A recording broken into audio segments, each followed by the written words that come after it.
I remember walking across this yard on what seemed to be a random day, my head down, lost in my own world of issues, like many of you do daily. I'm almost at the center of the yard. I raised my head and Muhammad Ali was walking towards me. Time seemed to slow down as his eyes locked on mine and opened wide. He's raised his fist into a quintessential guard. I was game to play along with him, to act as if I was a worthy opponent. What an honor to be challenged by the GOAT, the greatest of all time, for a brief moment. His face was as serious as if I were Frazier in the Thriller in Manila. His movements were flashes of a past greater than I can imagine. His security let the joke play along for a second before they ushered him away. And I walked away floating like a butterfly. I walked away amused at him, amused at myself, amused at life for this moment that almost no one would ever believe. I walked away light, ready to take on the world. That is the magic of this place. Throughout ancient times, institutions of learning have been built on top of hills to convey that great struggle is required to achieve degrees of enlightenment. Each of you had your own unique difficulties with the hill. For some of you, the challenge was actually academics. And I want to say something to that. You know, sometimes your grades don't give a real indication. You waited until the last minute to do your best work, and it's a wonder that you made it up the hill at all because you carried the baggage of too much acceptance. Most of you graduating here today struggled against one or more of the impediments or obstacles I mentioned in order to reach this hilltop. When completing a long climb, one first experiences dizziness, disorientation, and shortness of breath due to the high altitude. But once you become accustomed to the climb, your mind opens up to the tranquility of the triumph.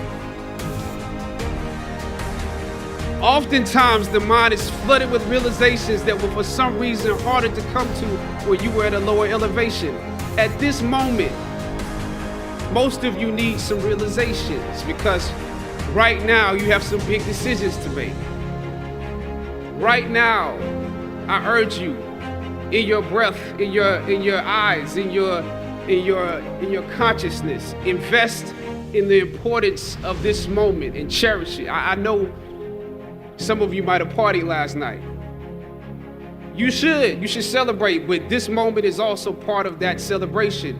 So savor the taste of your triumphs today. Don't just swallow the moment whole without digesting what has actually happened here. Look down over what you conquered and appreciate what God has brought you through. The questions that I asked set the producers on guard and perhaps paved the way for a less stereotypical portrayal for the black actor that stepped into the role after me. As the scripture says, I planted the seed and Apollos watered it.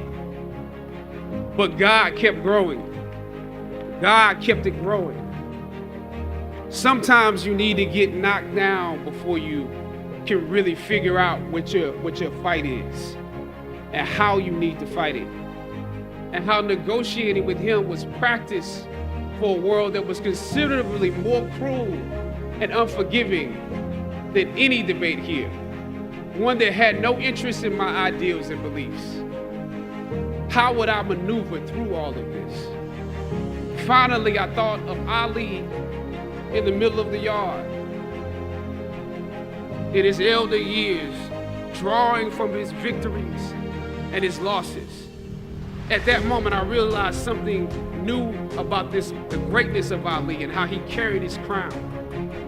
I realized that he was transferring something to me on that day. He was transferring the spirit of the fighter in me. He was transferring the spirit of the fighter to me. He was transferring the spirit of the fighter to me. Sometimes you need to feel the pain and sting of defeat to activate the real passion and purpose that God predestined inside of you. God says in Jeremiah, I know the plans I have for you. Plans to prosper you and not to harm you. Plans to give you hope and a future. Graduating class, hear me well on this day. When you have reached the hilltop and you are deciding on next jobs, next steps, careers, further education, you would rather find purpose than a job or a career. Purpose crosses disciplines. Purpose is an essential element of you. It is the reason you are on the planet at this particular time in history. Your very existence is wrapped up in the things you are here to fulfill. Whatever you choose for a career path, remember the struggles along the way are only meant to shape you for your purpose. When I dare to challenge the system that would relegate us to victims and stereotypes with no clear historical backgrounds, no hopes or talents, when I questioned that method of portrayal, a different path opened up for me. The path to my destiny. When God has something for you, it doesn't matter who stands against it.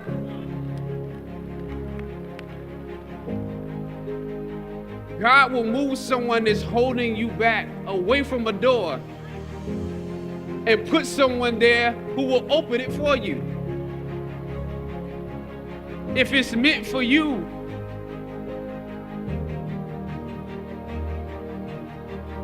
I don't know what your future is, but if you are willing to take the harder way, the more complicated one, the one with more failures at first than successes, the one that has ultimately proven to have more meaning, more victory, more glory, then you will not regret it.